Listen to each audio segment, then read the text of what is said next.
The Barbados Light and Power picketed over rising electricity costs. The anti-money laundering bill passed in the Senate. And in sports, Colombo Mayor takes another Sagari Sobers Schools cricket title. Credible, balanced, committed. This is the CBC Evening News. A very good evening to you. I'm Pearson Bowen. This is the CBC Evening News. There was a two-man protest outside the Bay Street offices of the Barbados Light and Power Company today. Mark Adamson and Akil Omi of the little-known People's Democratic Congress protested the recent steep hike in electricity bills, which has triggered sharp criticism from consumers. The duo held placards saying Barbados Light and Power should absorb some of the hikes because it made millions of dollars in profits recently. Peter Thorne has the story. In 2008, the Barbados Light and Power Company made $31 million in profits, $28 million in 2009 and $45 million in 2010. And at least two Barbadians believe some of these profits should be plowed back into the company to help Barbadians withstand the steep increases in oil prices to help hold down electricity bills. And because of their passion on the issue, Mark Adamson and Akil Yumi of the People's Democratic Congress mounted placards in front of the BLMP's garrison offices. They say their action will continue throughout the week and will be peaceful and within the Public Order Act. Their placards are calling for the nationalization of the power company and for people to use alternative energy. You should look very much at how people are suffering in this country. And it would be a humanitarian thing for them to say, hey, notwithstanding what Emir has put into this situation, that we've got to have a human face. They can do it. It is within their means to do it. And especially if you go back and you say, well, okay, that world oil prices are coming down in some ways, sometimes, and you're still seeing the cost of electricity going up in Barbados, supplied by the same Barbados Light and Power. You can say, well, okay, that is one way that they can look at by reducing their profits. Mr. Adamson says alternative energy is a long-term option for consumers, which has substantial benefits, but he notes that it has high upfront costs. They're reducing the energy use, and yet they're saying that their electricity bills are coming in higher and higher and higher in this country. So something has to be done about the Barbados Light and Power in this country. What basically would you want to see done? I think that there's so many things that Barbadians can do, households, businesses. You can all really look at alternative energy, developing alternative energy. That's something that we have got to do right now. Whilst at the BLMP offices, consumer Radcliffe Barker, who lives alone at Warmer Lodge, Black Rock, St. Michael, saw answers about his bill. He was slapped with a bill of $339 for this month, up from the usual $93 he pays. It's very strange that in 1 month, one person live in the house. Basically, I do a simple mathematics. Having one person and using $339, and they got people with in a household more than 5 or 4 or 6 people. Well, I just say to take one and multiply it by 5, or 300 something by 5. Look at what that bill would be. You don't believe you have done anything no, of the ordinary? Because basically when you have a certain lifestyle, you just continue that trend, so you shouldn't go up that fast. Mr. Barker wants Barbadians to check their light bills closely and to ask questions if they suspect anything unusual.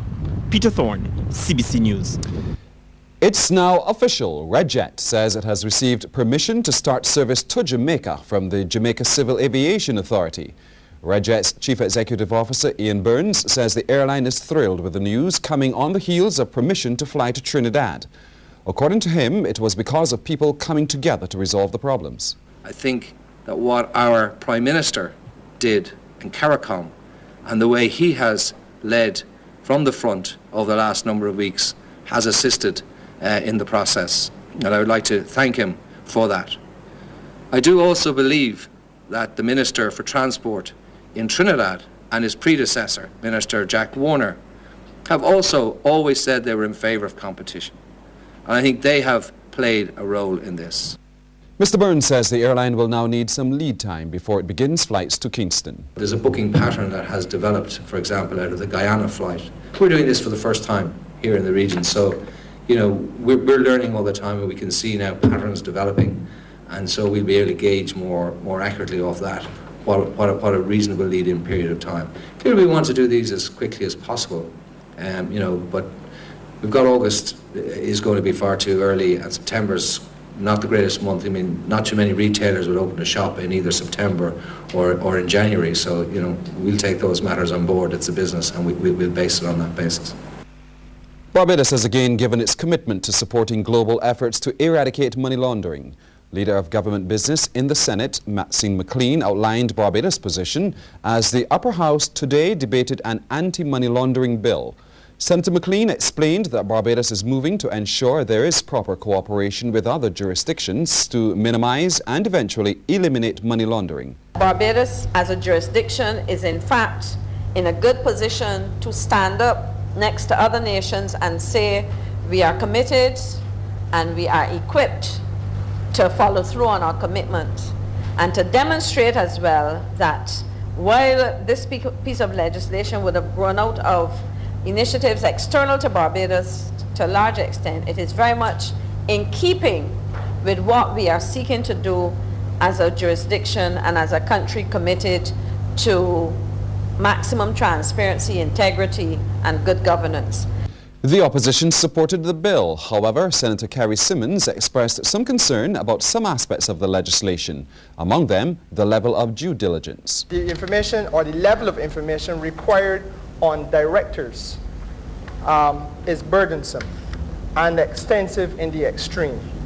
Yes, you want to have an efficient regulatory environment because that will attract business. That will make you more competitive. But if you go to the point where you are asking for so much information that you become counterproductive in the sense that you then place on the client, who is ultimately the party doing the business, so many requirements that they are burdened, then what they say is that because it is such a highly competitive international marketplace, there are those who enjoy the same type of regulatory framework but with less due diligence requirements. Former President of South Africa Nelson Mandela has been described as the world's greatest citizen. This was but one of the accolades the revered anti-apartheid leader received as members of the Senate paid glowing tribute to him on the occasion of his 93rd birthday. Senator Maxine McLean said Nelson Mandela has changed the world. She told the upper chamber he was committed to making a difference. A man of peace, a man of honor, a man of action, and certainly somebody that we must uphold, to be one, to be admired, to be emulated, and I therefore wish him well and the people of South Africa well as he continues to share with the world, though in a limited way, all that he is, was, and what he would hope us to be. And is the world seeing the end of great transformational leaders? Government Senator Irene Sandiford Garner posed this question today in the Upper House. The last of the leaders who can motivate a people, a nation, and the world to effect positive change. I wonder if we're seeing the last of leaders who are willing to sacrifice their lives for principle and for cause. Because these are attributes which made Mandela appealing to us. And I wonder. We'll take a break here, but coming up we'll bring you up to speed with Rihanna's latest accomplishment.